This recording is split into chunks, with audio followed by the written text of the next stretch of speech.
was a heartbreaking sight for the locals living here in the island of Kinatarcan how the Typhoon Ursula impacted their way of life. The destruction of the said typhoon, which hit the northern part of Cebu in December 2019, was an unforgettable tragedy for them. Not only did it destroy their homes, it has also taken a toll on their livelihood that had them in grief. It tore down their livelihood facilities and other infrastructures, including their chapels.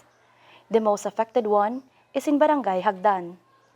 The Augustinian friars, with the help of some government agencies, non-government organizations, and volunteers, had extended their assistance for the people in the island to help them rebuild their homes and reestablish their livelihoods. And now, it is about time to reconstruct their chapel. For the past years, their holy masses were only celebrated at the basketball-covered court, just a few steps away from the damaged chapel. The commencement of the rebuilding of the chapel is made possible through the support of the BMSN Extraordinary Ministers of the Holy Communion with the help of the government employees of the Mandaue City. They donated construction materials and helped in removing the remaining debris. Yes, isip usa ka commissioned Eucharistic Minister sa Basilica Minor de Santo Niño, mao ni ang among aksyon sa among faith, no? Ang pagpakabana. That is why the outreach program together with the city, Mandaue City Government Tax Department, join me aning outreach program aron sa pagpakabana. Kung makita ninyo, natay hatag nga mga construction materials aron trying to restore sa ilang chapel nga na guba.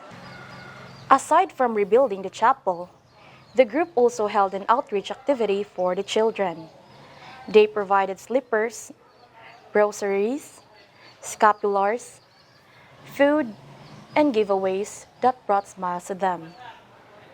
Ang amo yung purpose nga ni sa kinakartan ni join me ni Father is kanang para mi makahelp sa mga tao nga nagkinahanglan sa among tabang. Ang ako ko yung dream before pa is to serve the people. Labi na ang katong mga needy bitaw, katong less fortunate, and then karon nga panahon murag maunay among chance para makashare mi sa blessings nga among nadawat. So in sharing the blessings we have received, nakahatag mi og kanang murag kalipay sa mga tao nga nakadawat niini.